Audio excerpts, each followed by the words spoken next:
Oi, turma, boa noite. Estamos chegando para mais uma live Papo Contilé, o programa que foi sucesso no rádio, na Rádio Tudo FM, na Rádio Metrópole FM por quase 5 anos. Agora em lives, através do Instagram, @Antônio Tilemon. Papo Contilé é um papo franco, alegre, descontraído, não tem intenção nenhuma de colocar ninguém em paredão. Aqui é papo bem à vontade, realmente, né? E com respeito máximo a todos aqueles que são convidados por minha produção para participar da nossa live. Nós teremos eleições no próximo dia 15, né? A semana está voando, imagine. O mês do ano estão voando, imagine uma semana, 2 semanas. Faltam 2 semanas só, minha gente, para eleições. Isso. Amanhã nós teremos eleições nos Estados Unidos, né? Mas no dia 15 estaremos aqui para prefeitos e vereadores. E hoje a quarta pessoa, a quarta candidata, né? Foram 3 candidatos e hoje a quarta, que é uma candidata, a Olívia Santana, me dá o prazer de sua participação aqui na minha live para falar do seu projeto de governo, caso eleita prefeita da cidade de Salvador. Gostaria de lhe colocar bem à vontade, Olívia. Como eu disse aqui não tem senhora de colocar ninguém em paredão. Eu não faço live nem programa na Rádio Metrópole, nunca fiz com viés político, né? A minha intenção aqui é de dar a todos os candidatos que eu puder ouvir o tempo suficiente, graças a Deus eu tenho um certo público, o tempo suficiente para que cada um possa mostrar as suas propostas, né? Porque, como eu estava dizendo antes, considerar que segundos, que minutos, 2, 3 minutos no rádio, na TV, sejam suficientes é realmente uma brincadeira de mau gosto, né? Porque eu sou daqueles que acham que isso deveria acabar, deveria ser o mesmo tempo para todo mundo, sem esse negócio de um ter 30, outro ter 10 segundos, 8 segundos, o outro ter 1 minuto e meio. Assim é muito desproporcional, né? Muito desproporcional. Olívia, obrigado, querida. Mais uma vez, estamos juntos aqui, desta feita na live Papo Contilé. Eu gostaria que você fizesse a sua explanação inicial para que a gente possa entrar nos temas que vamos debater aqui. Aliás, debater não é bem o caso, porque eu não trago o convidado aqui para debater, eu trago o convidado para expor os pontos de vista dele. Eu não vou aqui discordar de nenhum momento do que ela colocar, porque senão eu ouço colegas radialistas colocando ouvintes no ar e quase xingando o ouvinte, porque não concorda com a opinião do ouvinte. Então, para que bota? Para que dá espaço, né? O espaço aqui, a vedete aqui não sou eu, não. A vedete aqui hoje é a Olívia Santana. Ela que vai falar do programa de governo dela, né? E cada um que tire as suas conclusões. Obrigado, viu, querida Olívia, pela sua participação. Então, Tilemon, eu quero iniciar até fazendo referência a isso que você falou em relação ao tempo que a gente muitas vezes não tem para expor as nossas ideias sobre a cidade, porque eu não acho também que ser candidata ou ser candidato é apenas expor um conjunto de propostas. As propostas, os programas são importantes, mas também é importante a trajetória do candidato, a visão do candidato ou da candidata sobre a cidade de Salvador, para que as pessoas possam balizar suas opiniões e tomar a decisão em relação ao voto, levando em conta, portanto, esse conjunto de fatores, né, que são importantes para você confiar a cidade nas mãos de alguém. Essa, para mim, é uma questão fundamental. Infelizmente, o nosso sistema democrático não é tão democrático assim. O sistema eleitoral precisa ser repensado, porque é preciso, por exemplo, eu acho que deveria haver um piso mínimo de tempo, tipo, todo candidato ter direito a 1 minuto na televisão. A partir das bancadas de parlamentares, você pode ir acrescentando e ter um teto, que ninguém pudesse também ultrapassar. Porque não dá para eu ter 1 minuto e 10 para fazer o meu programa de televisão e o candidato do prefeito, por exemplo, tem 4 minutos e meio. É um verdadeiro latifúndio de tempo, né? Para poder. Né? É muito desproporcional. Tem candidato que só tem 45 segundos para poder se expressar. E é por isso que os debates na televisão, no rádio, eles são importantes, porque são instrumentos também para que a população conheça as ideias dos candidatos, principalmente nesses tempos de pandemia. Nós estamos com a eleição que foi muito comprometida na relação do candidato, né, da candidata com o eleitorado. Nossa campanha sempre foi corpo a corpo, de ir para as comunidades, de fazer assembleias, grandes convenções, e não podemos mais fazer isso. Então, agora que a gente começou com essa reabertura, começou a ir se aproximar, a ir para as comunidades, a fazer as conversas, mas sempre com pequenos públicos, porque não pode ultrapassar, antes não podia ultrapassar 100 pessoas, agora não pode ultrapassar 200. Ampliou um pouco, mas ainda é muito temeroso essa atuação presencial. Então, nós estamos usando as redes, estamos indo às ruas, mas, portanto, eu acho que todas as emissoras, não só a Band, a TVE, mas a TV Bahia, não é? Todas as outras emissoras deveriam fazer, até porque são concessões públicas que devem servir ao público também, e não apenas aos interesses privados. Então, eu acho uma pena, eu acho que é ruim para a democracia a gente não ter esse espaço. Mas estou aqui com você, agradecendo essa oportunidade, para dizer que eu, Olívia Santana, deputada estadual, candidata assim, a prefeita de Salvador, pelo 65, pelo PCdoB, quero sim ser prefeita de Salvador, porque eu acredito na força do povo, eu acredito que Salvador precisa de um novo pacto social, precisa de um pacto social e político que aposte nessas forças vivas, que possa unir Salvador, que possa enfrentar essa segregação que nós temos na cidade. Você chega no subúrbio, é uma cidade. Você chega na Orla Atlântica, é outra Salvador. Não é a mesma Salvador. O miolo da cidade é outro. E a gente precisa enfrentar isso, a diversidade. Não é um bem, é uma riqueza. Mas a desigualdade socioeconômica é um problema. E nós não podemos jogar esse problema para debaixo do tapete. Nós temos que ter uma gestão comprometida em enfrentar certos gargalos. Salvador é uma cidade que 74% da população se utiliza do SUS, do Sistema Único de Saúde. Então, por que só 55% da população tem acesso à atenção básica, à rede primária? Então, no meu programa, nós vamos enfrentar esse desafio. Nós vamos ampliar nos 4 anos para 100% a atenção básica à saúde. A rede primária será integrada definitivamente com a rede especializada. Nós estamos vivendo na era da internet, na era da rede 5G. Entendeu? Como é que um Bandar largou toda a rede de saúde, integrar as redes, não é? Estabelecer o prontuário eletrônico. Eu, em 2005, quando fui secretária de Educação, implantei a matrícula informatizada. Está aí, é um legado que eu tenho um orgulho enorme, até hoje, porque as pessoas dormiam na porta da escola, as mães dormiam nas filas para poder conseguir uma vaga. Era um negócio horroroso.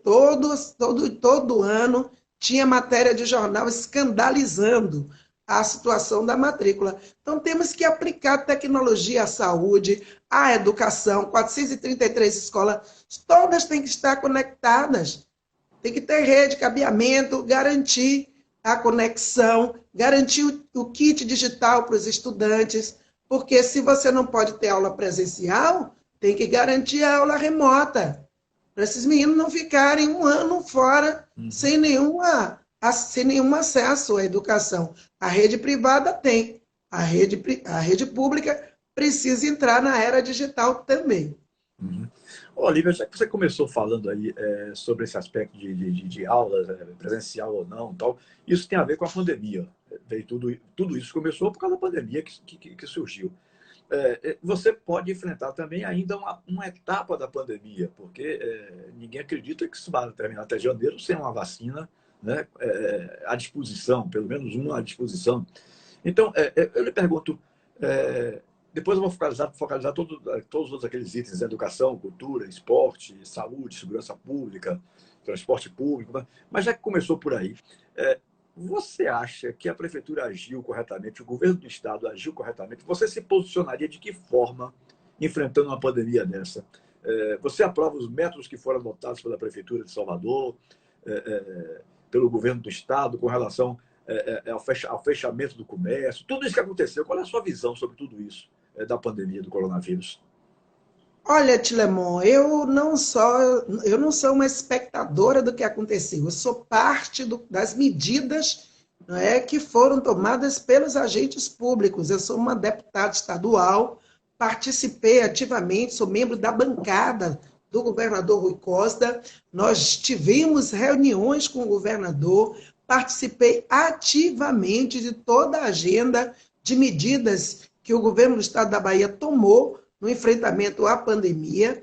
Nós fizemos, inclusive, toda a votação que foi necessária em relação à situação do estado de emergência em todas as cidades, os municípios baianos atingidos, não é, pela pandemia, os projetos de redução, de liberação, inclusive, não foi só redução, não, foi liberação da população em situação de vulnerabilidade social, em relação ao consumo de energia elétrica, que o governo deu isenção do consumo de água, de pagamento do consumo de água também para essa mesma população vulnerável. Eu votei a favor na Assembleia Legislativa.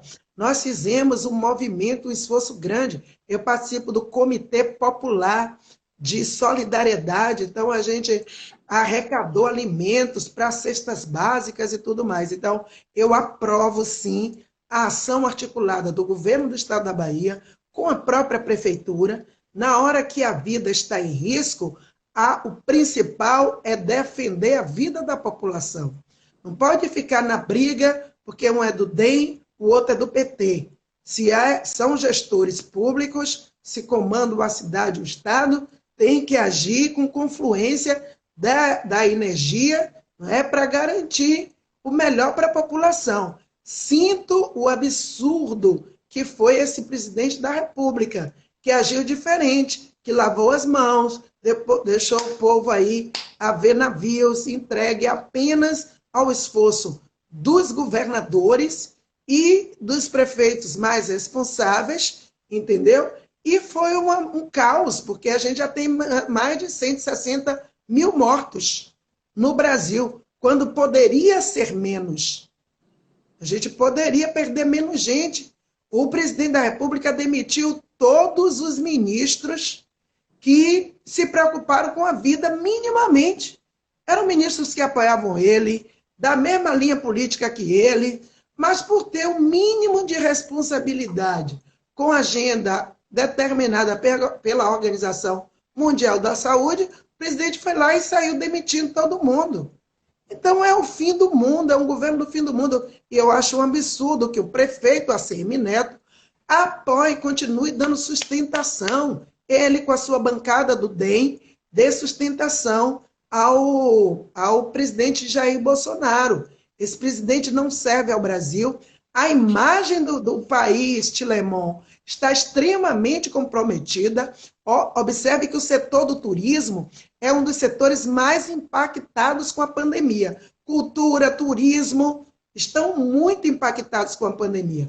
Cada vez que o presidente fala e age, desperta um assombro. As pessoas ficam achando estranho isso. Não é? Como é que o Brasil está agindo dessa maneira negacionista que a gente fala que o presidente está fazendo? Então, isso faz com que as pessoas se afastem do Brasil, não queiram vir para cá. Então, o turismo internacional, nós vamos ter muita dificuldade de ser retomado pelas graves consequências da pandemia e pela atitude, o discurso, a narrativa do presidente da República, a atitude dele em relação ao meio ambiente, em relação à Covid-19. Esse pacote completo deprecia a imagem do Brasil no exterior e afasta esse público que poderia voltar com mais rapidez a visitar, melhor dizendo, o nosso país. Então, de modo geral, eu aprovo, sim, às iniciativas, até porque participei, em alguma medida, como legisladora, né, como deputada, da construção delas também. Uhum. Para encerrar esse assunto pandemia, a gente partir para as outras áreas, você tem alguma posição firmada assim, com relação ao carnaval? Se você for eleita prefeita, o carnaval acontece em fevereiro ou será adiado por alguns meses? Se eu for eleita prefeita, eu vou trabalhar colocando um plano emergencial de retomada do desenvolvimento econômico. Nós vamos criar o Crédito Salvador para abrir crédito, injetar recursos nos microempreendimentos, micro e pequenos empreendimentos, arranjos produtivos locais. Nós vamos ter uma atitude extremamente responsável em relação ao calendário de festas populares em Salvador. Não vou fazer discurso de acordo com a plateia.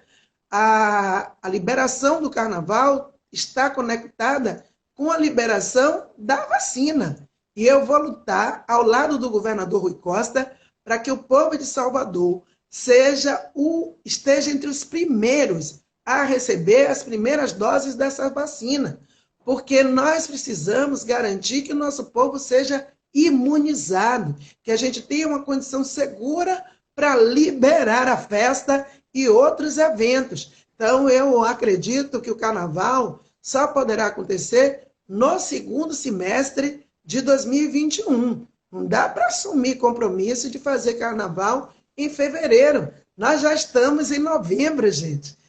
Fevereiro está ali na porta.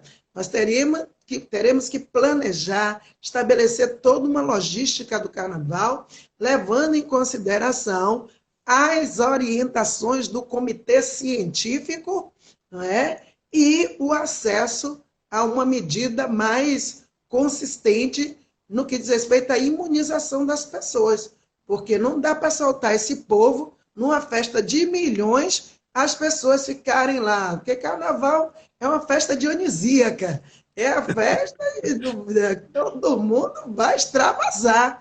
Como é que você vai dizer? Tem que ter distanciamento social. Cuidado, não encoste um no outro. Não beije, não abrace. Isso é impossível numa festa como o carnaval. Então, nós temos, de fato, que ter responsabilidade e garantir o ambiente e o momento certo para a festa poder voltar a acontecer com segurança. Tá. Sobre esse tema saúde, você queria colocar mais alguma coisa? Já falamos da pandemia, a candidata falou sobre a atenção básica 100%, e teria algo mais a acrescentar sobre esse tema saúde, Olivia? Então, o tema saúde, a farmácia básica, montar uma logística para que as pessoas que têm doenças crônicas, têm remédios que devem, por lei, ser fornecidos pela prefeitura, que a gente tenha uma logística mais eficiente na distribuição desses remédios. Eu pretendo ampliar a equipe de agentes de endemias, fortalecer a vigilância epidemiológica para garantir mais eficiência no combate ao mosquito da dengue, da chikungunya e da zika, que essas são doenças que estão mandando na cidade. É um negócio impressionante. Não é só a pandemia, mas as endemias também estão aí, as arboviroses, não é, chamadas, e no caso da zika, inclusive, há mais uma consequência, que é essa geração de bebês com microcefalia. Esses meninos e meninas, eles dão até 30 convulsões por dia. Muitas mães que deixam o emprego para poder tomar conta de seus filhos, muitos pais que caem fora e deixam essas mulheres sozinhas, segurando a onda. Então, esse sofrimento, não é? Essas lágrimas que caem e que não são ditas, não são evidenciadas, estarão sob o meu radar. Por isso, eu, inclusive, defendo na cidade de Salvador uma política de saúde integrada com a educação ambiental. Nós precisamos articular uma política nova para o lixo, para a coleta de lixo em Salvador. Temos que garantir o que faz as grandes empresas, que é recolher o lixo mas não pode ser somente recolher o lixo e jogar no aterro. Nós temos que colocar o que está escrito lá na lei, na lei de resíduos sólidos, o novo pacto para os resíduos sólidos, garantir educação ambiental, garantir reciclagem, trazer os catadores para as cooperativas de catadores, para integrar a política de recolhimento do lixo, dos resíduos sólidos na cidade, para a gente ter uma política de educação ambiental articulada com saneamento básico, não é? A infraestrutura de saneamento básico que a gente precisa fazer onde não tem, para garantir, portanto, mais eficiência e mais saúde para a população. Porque as políticas em caixinhas têm um resultado, mas as políticas públicas, quando integradas, elas alteram completamente o padrão, a qualidade de vida, e ela otimiza também os investimentos públicos. É nisso que eu acredito e é assim que eu vou trabalhar. Certo. Com relação à educação, a senhora deu uma pincelada no início, mas eu queria que fizesse agora uma exposição mais ampla. Quais são os planos, os projetos para a educação no município? O nosso plano é implantar, em primeiro lugar, uma rede municipal de creches. Creches, para mim, vai ser uma prioridade, porque sou mulher, porque sou pedagoga, sei que a educação precisa chegar mais cedo na infância mais pobre dessa cidade. Então, nós temos que começar. Nós temos que construir creches públicas, montar equipes que vão ficar ali cuidando e educando essas crianças. As creches, elas precisam ser regionalizadas, e serão creches no subúrbio, creches no miolo, ali em Cajazeiras, aquela região, creches na Cidade Baixa, no centro e na Orla Atlântica. Nós temos que distribuir esses equipamentos, garantindo mais onde mais precisa, e garantir também uma política de educação integral para o ensino fundamental, principalmente na faixa do Fundamental 2, que é onde nós temos adolescentes e um maior indicador de evasão. Essa evasão tem que ser combatida, tem que garantir os estudantes, adolescentes na escola. Esses meninos não podem ficar sendo recrutados pelo tráfico, nem ficando em sinaleira. Nós temos que garantir essa turminha dentro da escola, contra uma política de educação integrada ao esporte, integrada à arte e à cultura como fator de desenvolvimento humano. Nós temos que dar valor à adolescência e fazer com que os adolescentes enxerguem a escola como uma alternativa de crescimento, não é? De desenvolvimento. Nós devemos isso a eles. Porque nossa juventude em Salvador é tratada como caso de polícia. Você vê todo dia o camburão chegando lá no bairro pobre, mas você não vê a escola de qualidade chegar. Você não vê a oportunidade chegar. Nós temos quase 500 mil pessoas em Salvador que ou não foram alfabetizadas ou não concluíram o ensino fundamental. Por que é que Salvador não tem um projeto arrojado, gente, de educação de jovens e adultos, canalizado para o mundo do trabalho, que seja um programa para o menino concluir os estudos dele e fazer qualificação profissional, o jovem, o adulto? Porque como é que vai ter, Tilemon, inserção nesse mundo do trabalho tecnológico que está fazendo desaparecer uma série de profissões? Observe quantos bancários a gente tinha antigamente e quantos bancários tem agora. Você faz uma operação bancária no seu próprio celular. Isso é a substituição de largas parcelas de mão de obra humana. Então, se você não qualifica, não investe em qualificação, e eu vou investir. Eu vou fazer o maior programa de educação de jovens e adultos que Salvador já viu. Eu vou trazer o IFBA, vou trazer a UFBA, vou trazer a UNEB, vamos fazer um programa integrado, contratar a equipe, botar a tecnologia, a internet, para ter ensino presencial, ensino à distância, e a gente poder garantir que as pessoas concluam seus estudos. Trabalhar com articulado lá com o Senai e Cimatec. Nós vamos botar uma escola de tecnologia de novas tecnologias lá no subúrbio, vamos fazer o subúrbio digital, nós vamos ter no transporte uma verdadeira transformação, revolução em Salvador, porque nós já temos um metrô de quase 43 quilômetros. Vamos ter agora o monotrilho do subúrbio, né? O metrô integra Salvador com Lauro de Freitas. No subúrbio você tem, vai integrar lá da calçada até Simões Filho. Então é uma situação que para circular em Salvador vai melhorar bastante. Você tem que botar no rastro desse desenvolvimento educação no subúrbio, fazer uma transformação no subúrbio, atrair investimento para o subúrbio, dar uma levantada ali. E tem uma questão também que eu quero acrescentar antes de concluir, que quando eu falei da educação integral, nós vamos implantar o programa também Dever de Casa no projeto de educação integral. Então o menino tem aula de um lado, de manhã, de tarde, quando ele estiver na escola, ele vai fazer atividades que eu já falei de esporte, de cultura, mas ele vai ter a hora do dever de casa. Ele vai ter o programa de tutoria ali, tá certo? De suporte, de apoio, para ele saber fazer o dever. Ele dizer, olha, na aula de matemática eu não entendi nada. Eu não sei fazer esse dever porque eu não entendi. Porque você sabe por que muita evasão acontece? Porque o menino não sabe nem fazer o dever de casa. Ele chega em casa, a mãe não foi na escola. O pai também não sabe. Ou já esqueceu tudo que aprendeu. E aí, muitas vezes, não consegue ensinar. Aí fica nervoso ou fica nervosa porque não sabe ensinar. Aí esse menino não presta para nada, não entende nada, o professor não ensinou. Por que você não aprendeu? Agora, eu já trabalhei em escola pública e já trabalhei em escola particular. Na rede particular, a família de classe média bota o apoio, bota o suporte, contrata alguém, contrata psicopedagogo, tá certo? Contrata a banca para fazer o dever, para dar o suporte, o menino vai e a menina se desenvolvendo.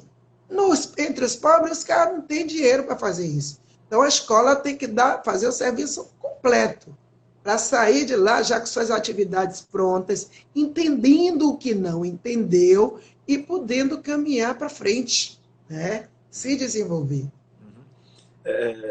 Nós estávamos falando sobre foi segurança pública, não? Foi sobre saúde, sobre educação. Aí a senhora entrou com o transporte público também no meio da resposta Sim. da saúde, tal, que o transporte público ia fazer um dada parte. Mas aí, como a senhora já entrou falando nisso, eu lhe pergunto, a senhora elogiou o metrô, tal, falou do novo projeto que vem aí lá da Cidade Baixa, né? E aí eu lhe pergunto, e esse BRT que está sendo feito aí, aqui em Salvador, naquela área ali da Vila Antônio Carlos Magalhães, enfeiou a cidade por completo. Aquilo ali está parecendo parece até que é um cemitério, um jazigo, sei lá. Ficou um negócio horroroso. Para quem mora naquela cidade de Jardim, né, aquela região ali, Iguatemi, então ficou uma coisa horrorosa. Qual é a sua opinião sobre o BRT, candidata? A minha opinião é que aquilo ali é resultado de uma falta de visão generosa, grandiosa da cidade de Salvador. Ali foram derrubadas árvores e mais árvores para fazer essa obra. Um lugar que era lindo, de repente virou aquele monte de concreto, aquele negócio, entendeu? E é uma coisa assim que as pessoas que moravam ali, que tinham uma qualidade de vida, vão passar até outra, né? Com aquela estrutura toda ali. E foi uma obra claramente feita para concorrer com o metrô. Observe que o traçado tem totalmente a ver com o traçado também do metrô, não é? Então, assim, parece assim, a prefeitura querer ter uma obra para chamar de sua, entendeu? Quando havia outras prioridades, que não precisava ser aquela. Agora, uma vez construída, porque eles já levantaram tudo, a gente não pode, o gestor que vier tem que concluir, tem que ter compromisso em concluir a obra, porque nós não podemos fazer desperdício de dinheiro público. Eu lembro de um tempo em Salvador que ficava aquelas pilastras, aquelas vigas todas ali no Ogunjá. Era um negócio assim, parecia uma cidade fantasma, porque ficava aquelas coisas abandonadas de uma obra que ia acontecer, depois não, aquela que foi sem nunca ter sido, né? Então ficou um negócio horroroso. Eu não sou daquele tipo de político que fica fixado na rivalização com o adversário. Para mim, o importante é o interesse público. Isso não é uma retórica, isso é uma prática de vida. Eu acho que a gente tem que valorizar cada centavo do dinheiro público para fazer o mais e melhor para a população, para oferecer o conforto que a população precisa. E ainda sobre transporte, eu quero dizer que eu pretendo chamar as empresas, os empresários de ônibus, para a gente conversar, para conhecer de fato qual é o custo do transporte público, como é que a gente pode fazer para estabelecer um transporte mais barato, mais eficiente, que dê conforto e qualidade à população. Como a gente pode preencher os vazios de atendimento? Porque tem bairros, Tilemon, que a população fica lá ao léu, largada, entendeu? Sem o seu direito de ir e vir garantido, porque não tem um ônibus sendo oferecido. Eu tive no Arraial do Retiro, e é uma revolta só, porque não tem, tiraram todas as linhas de ônibus. Isso tem que ser planejado. Garantir a integração com o metrô, não é? Com todos os modais que a cidade tiver, esse sistema de transporte integrado verdadeiramente, e, ao mesmo tempo, não deixar o sistema de transporte por ônibus lá no século passado, no começo do século XX. Nós temos que integrar isso para valer e qualificar. Nós temos, inclusive, que buscar dinheiro novo para o financiamento do sistema, porque nós precisamos implantar em Salvador a tarifa social. Tem gente que é desempregada, que não tem um tostão para poder pagar, para circular. Então, transporte público não pode ser visto como se fosse um luxo. Quem tem dinheiro pega, quem não tem, que lute, que se vire, não pode ser. O transporte público, se ele for eficiente, se ele tiver qualidade e se ele tiver subsídio, que esse é um debate antigo que a gente tem também com o governo federal, que precisava ter uma política de subsídio para o sistema de transporte público, você consegue fazer um transporte democrático verdadeiramente.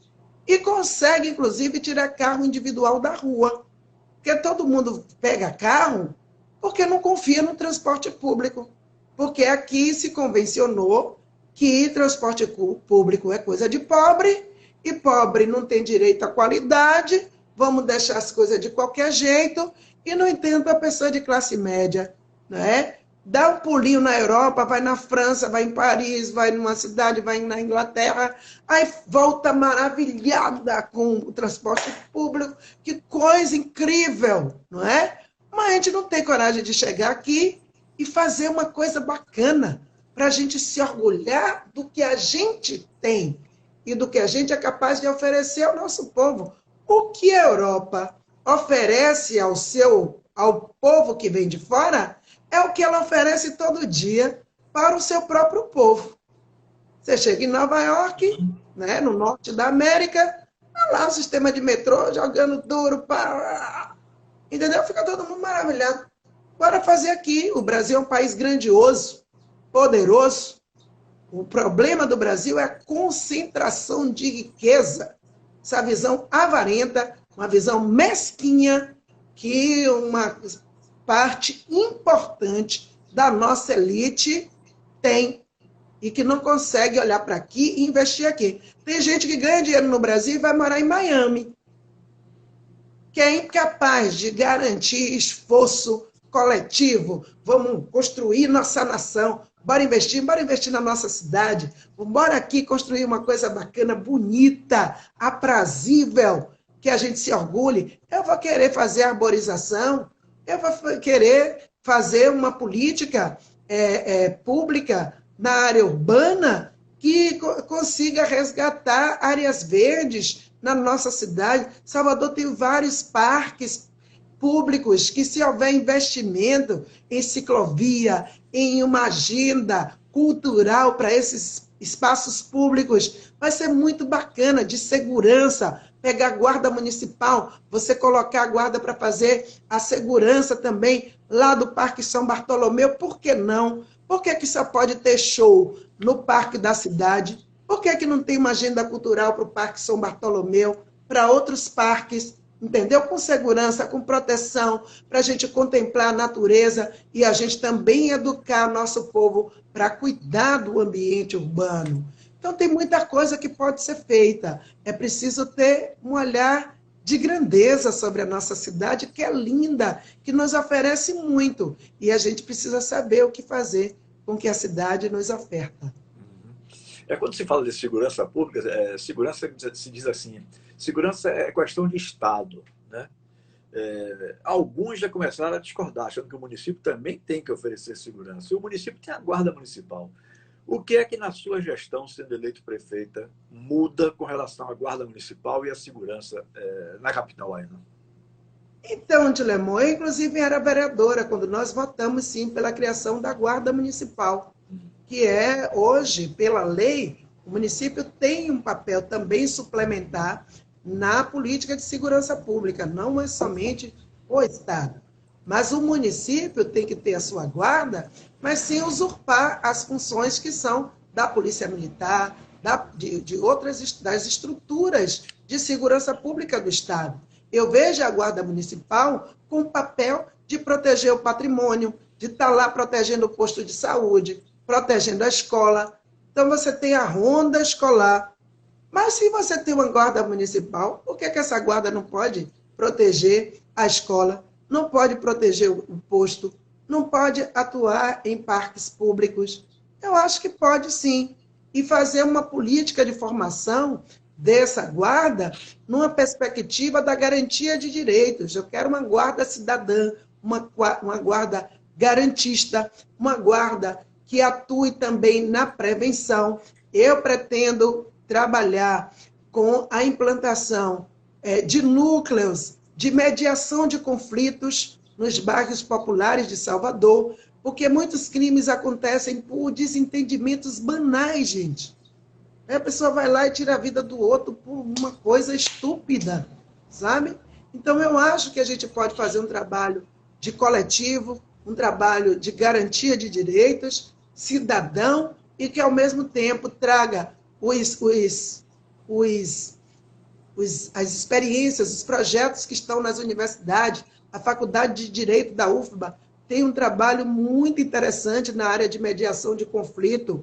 E eu acho que a prefeitura deve fazer parceria, levar isso para o bairro popular, integrar as políticas públicas, abrir as escolas no final de semana. Eu, quando fui secretária, eu fiz escola aberta. Eu fui para Brasília e disse, pedi apoio para o Ministério trouxe para mim o programa Escola Aberta e a gente fez. Porque você tem bairros, Tilemon, que não tem quadra, que não tem nada. É uma bairro popular assim, é uma pista no meio, um amontoado de casa de um lado, outro amontoado de casa do outro. É isso que é um bairro popular em Salvador. Aí você tem um equipamento como a escola, que às vezes tem uma auditória, que às vezes tem uma quadra. Final de semana aquilo fica fechado. Aí o poder público nem constrói uma estrutura bacana e nem disponibiliza a estrutura que tem. Então, eu sou a favor de abertura das escolas no final de semana, monta as equipes, bota lá, pactua com a comunidade, porque estas ações de esporte, de cultura, de arte, de lazer, ajudam a distensionar o tecido social. Política de segurança, gente, não é só coercitiva, não é só repressiva. É uma política que seja integrada também com políticas sociais que humanizem e pacifiquem de uma maneira, não é, mais afirmativa, desenvolvida as comunidades e a população. Eu sou do meio do esporte, né? Durante 40 e poucos anos de minha vida, eu militei com futebol, em emissoras de rádio e tal, e o esporte de um modo geral. E muita gente diz que Salvador desprezou completamente a área de esportes. Nem secretaria tem mais, já teve, mas nem secretaria tem mais. E eu hoje, visitando o seu Instagram, vi lá um negócio interessante, falando sobre futebol de várzea e tal, que há uma necessidade de investimento nessa área, né, do esporte, Qual é a sua visão sobre o esporte, os seus projetos para o esporte em Salvador, Olívia Santana? Tilemon, eu sou madrinha do judô, da Federação Baiana do Judô, sou madrinha da capoeira, né, da BCA, o Mestre Pelé da Bomba, sou madrinha do Karatê Estilo, não é? Também eu estou em um bocado de grupos esportivos, porque eu tenho um afeto enorme pela juventude. Eu sou da juventude. E eu acredito que o esporte é um instrumento fantástico. Me faz brilhar os olhos de falar de esporte, ao falar de esporte. Porque eu não consigo ver essa educação, que é somente um quadro. Eu acho que a gente tem que ter uma política de esporte para a cidade. Uma política grandiosa, generosa, uma política de popularização, de esporte cidadão, é uma política de revelação de talentos. Como é que a prefeitura não bota editais de esporte anualmente para apoiar? Eu fui secretária de Educação, ou de Trabalho, Emprego, Renda e Esporte, e foi na minha gestão que a gente lançou o PELC, Programa de Esporte e Lazer na Cidade. Tilemon foi uma festa, uma farra, nos municípios afora e Salvador também. Os núcleos, aquele povo, as mulheres tudo participando, fazendo ginástica, os meninos fazendo judô, fazendo várias modalidades esportivas. Então, você vê assim, pouco recurso, não é? Quando você faz uma opção, o que é prioridade? Bora investir nas ligas esportivas, vamos embora reformar esses campos de várzea que a gente tem espalhado em Salvador. Poxa, ali em Plataforma, eu estava lá ontem, você vê um campo tomado pelo mato. Como não está na via principal, a prefeitura nem está aí, nem sabe que existe, larga lá. E a gente tem que entrar ali é que a gente precisa entrar. Então você faz a reforma daquela quadra toda e faz um paisagismo em volta, bota a juventude ali dentro, a turma que joga futebol, faz com campeonatos interbairros, Tilemon. Olha que beleza a gente pode fazer, estimular campeonatos na cidade de Salvador, ter um calendário esportivo e popular de esporte cidadão para a cidade. Eu sou do tempo da gincana da primavera, Sim, entendeu? da primavera. Mobilizava Salvador, entendeu? Por que a gente não pode fazer um movimento esportivo? Tem futebol feminino, as meninas tudo aí jogando futebol. Cara, menina fantástica. Não vamos esquecer que formiga é uma expressão nossa, não é revelada ao mundo, entendeu? Então, igual a formiga, tem um bocado de talento. Você vê lá na Mata Escura, tem a galera lá jogando futebol. Hoje eu estava lá no Cabula, Conjunto Arvoredo, a turma toda jogando, fazendo e acontecendo sem nenhum apoio da prefeitura.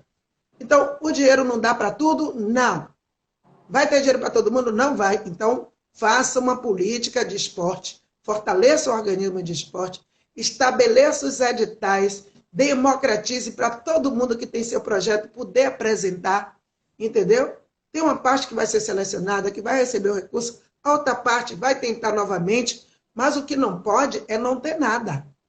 O que não pode é só quem é amigo do prefeito, amigo do vereador tal, do não sei quem, é que conseguiu uma pontinha ali para o seu projeto na sua comunidade. Isso não pode ser, Tilemon, isso está errado, entendeu? Então eu quero fazer, quero e vou fazer. O povo me dando a chance de ser prefeita de Salvador, a gente vai fazer sim os editais de esporte, uma política municipal de esporte. Vamos atrair grandes eventos esportivos, que isso também é muito importante. Você deve conhecer Selma Moraes, do automobilismo, trouxe a Stock Car para cá e teve uma parada lá com a Stock Car.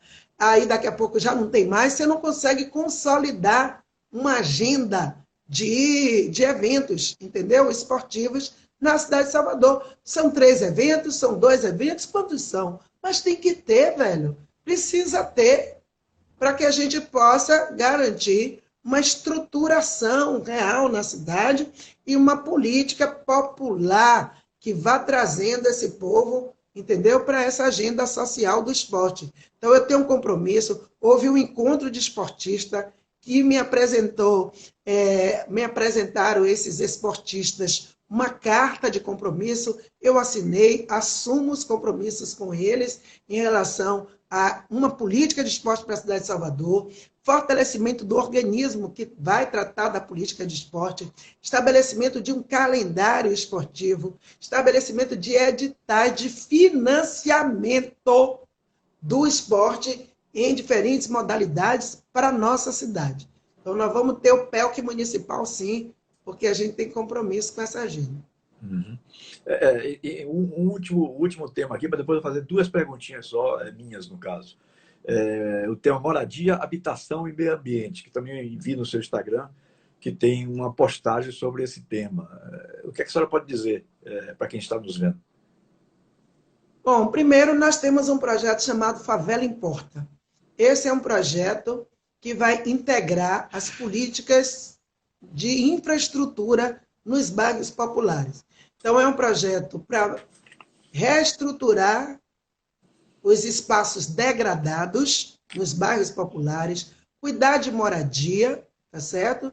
De garantir não só o reboco, mas reorganizar as moradias nos bairros populares. A exemplo de Bate-Coração. Bate-Coração já é um símbolo, é uma favela ali na altura de Paripe, e que ninguém cuida. Você entra ali e é de cortar o coração, bate o coração de choque, quando a gente vê que Salvador, cidade como essa, permite que uma parte do seu povo more daquela maneira dolorosa. Então, ali, dá para tirar, é uma coisa, né, de 40 famílias, você tira aquele povo dali, coloca no aluguel social, derruba aquelas madeiras todas que as pessoas estão morando de maneira horrorosa e faz o conjunto habitacional ali. Chama todo mundo, devolve a moradia digna, uma vista de Lemoa incrível da Baía de Todos os Santos, entendeu? E abandonado daquele jeito, o povo segregado. Então, essa é uma política que eu quero fazer, captar recursos do Fundo Nacional de Habitação, criar um fundo de habitação municipal, captar recursos de organismos internacionais, Banco Mundial, o que for, nós vamos mobilizar para trazer. Buscar emendas de bancada, fazer nossa carteira de projetos, que Salvador tem cerca dos 170 bairros, pelo menos uns 80 bairros estão em situação crítica. E a política pública da prefeitura não pode ser uma sirene tocando em tempo de chuva e mandando o povo sair e não se sabe para onde, certo? Então, eu quero entrar nas favelas para ir trabalhando isso, fazendo essa infraestrutura. Observe o quanto que falta água em Salvador, em muitos bairros. É uma falta crônica até. Quando eu falo da reestruturação desses ambientes, falo também do compromisso com a construção de reservatórios de água nesses bairros, porque no bairro de classe média e no bairro dos ricos, não falta água assim, porque todo mundo tem seu reservatório. Os prédios têm grandes tanques que abastecem o condomínio, entendeu? Então, nós temos que disponibilizar essa política habitacional também enfrentando esses gargalos. A própria Embasa diz que não há problema de abastecimento em Salvador.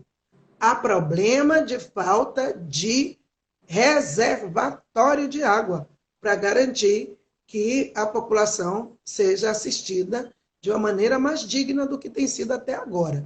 Então, essa política ela é integrada também com a política de educação ambiental. Eu falei há pouco da recuperação de áreas verdes. Nós queremos e vamos entrar no bairro com Favela Importa, também incorporando a população, trabalhando em mutirão, incorporando essa mão de obra, não é, para que as pessoas tenham um retorno também financeiro, mas também nós vamos trabalhar com a educação ambiental, com a consciência ecológica. Nós vamos recuperar espaços verdes e fazer com que a população compreenda que aquilo é importante para ela morar com mais dignidade, não é, com mais qualidade. Então, essas coisas não podem ser conceitos de pessoas alternativas. A questão ambiental é um desafio para toda a humanidade, para o planeta, e nós temos que ter uma política arrojada, e integrada, repito, com todas as ações, as pastas. Então, a pasta de infraestrutura terá também compromisso total com a preservação do meio ambiente. Se houvesse essa visão integrada sobre a questão ambiental, o BRT não teria sido construído da maneira que foi, arrebentando com tudo e enfeiando a cidade, tornando a cidade também mais insalubre do ponto de vista, não é, da questão do fato de ter derrubado tantas árvores, a mortandade de árvores, sem nenhuma necessidade. Não era uma prioridade, sinceramente, na minha opinião. E eu não faço política enganando as pessoas. Eu gosto muito de expor minha opinião. Quem votar em mim saberá, de fato, em quem está votando. Uhum.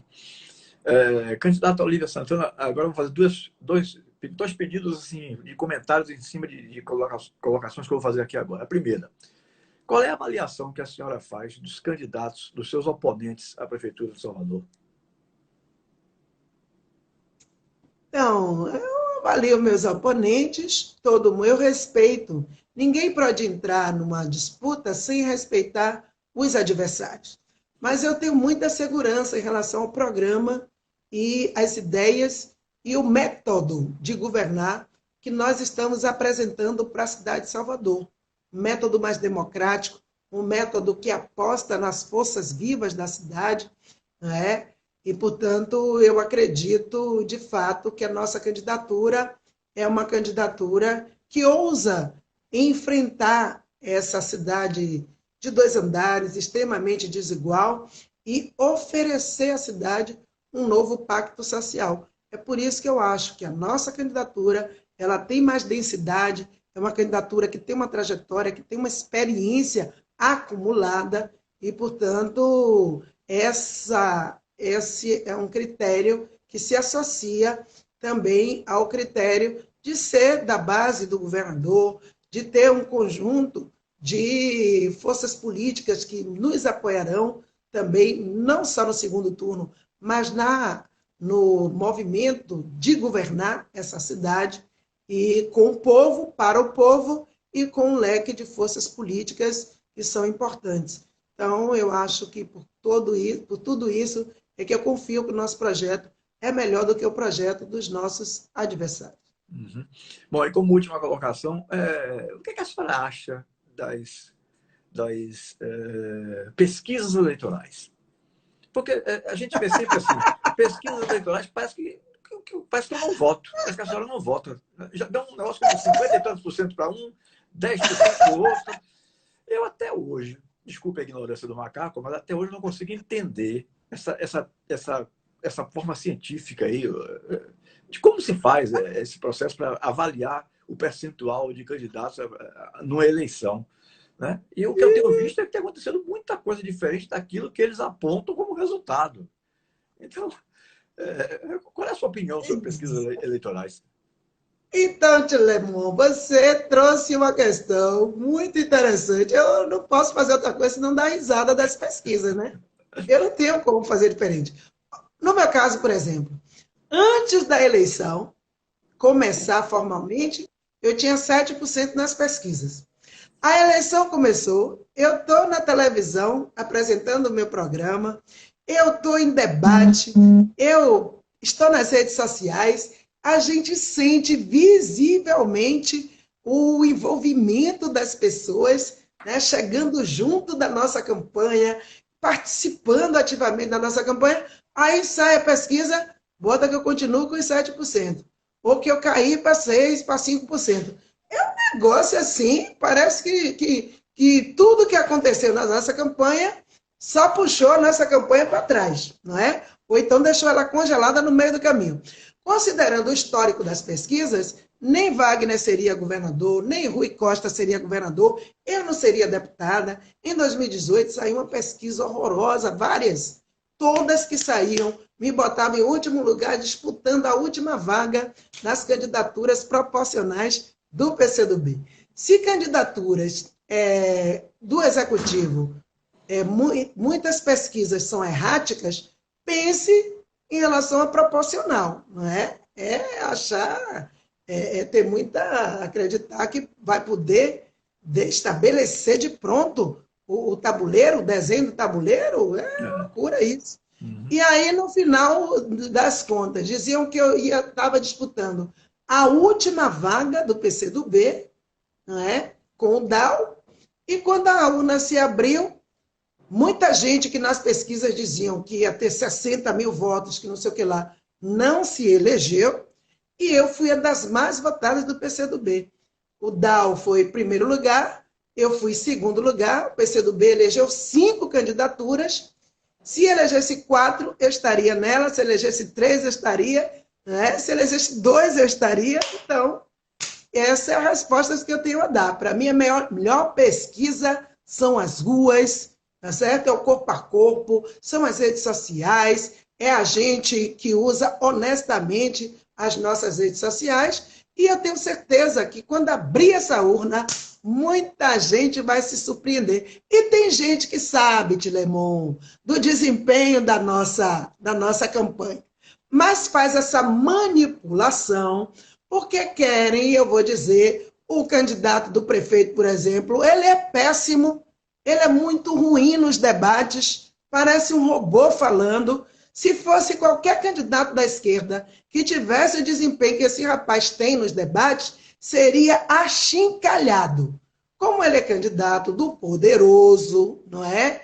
Então, aí a mídia faz cara de paisagem, entendeu? Ignora. Eles são donos, né? Eles não, o chefe dele é dono de um conglomerado de comunicação, então fica sempre fazendo a coisa ficar bacana para eles. Eu já vi manipulações absurdas de revistas colocarem entrevistas, mesmo eu aparecendo nessas pesquisas manipuladas, até na frente de outras candidaturas, darem destaque para a candidatura que está atrás da minha, porque tem um grande cabo eleitoral apoiando. Ah, pelo amor de Deus, gente, para com isso, né?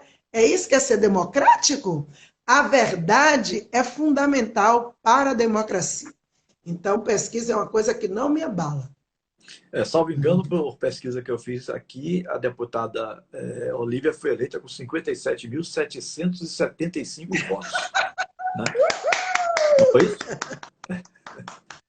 Deputada Olívia, muito obrigado pela sua participação. Foi um prazer enorme lhe ouvir aqui. Né? Já tinha tido essa alegria lá na Rádio Metrópole FM.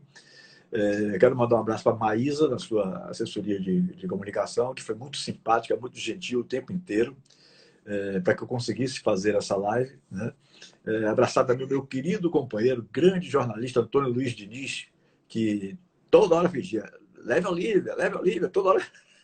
Meu Deus, um abraço para Diniz, adoro Diniz. Nosso querido Antônio Luiz Diniz, o popular dente de leite, na época dele, nas redações de jornais aqui de Salvador. Olívia, muito obrigado, vida. Boa sorte nas eleições, né? Que as urnas mostrem algo diferente dos 7%, né? Que eles são atribuídos. Ah, vai sim, estou segura de que vai. Querido, muito obrigada por essa oportunidade. Você, para mim, é uma lenda, não é? Da comunicação baiana. Obrigado. Uma referência.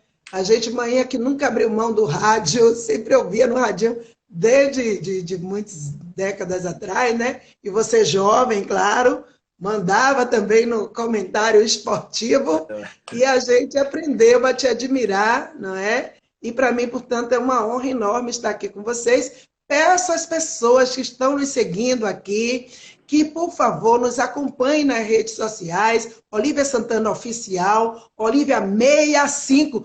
Tem gente que faz confusão entre o PCdoB e o PT. Eu peço a vocês, acaba com essa confusão.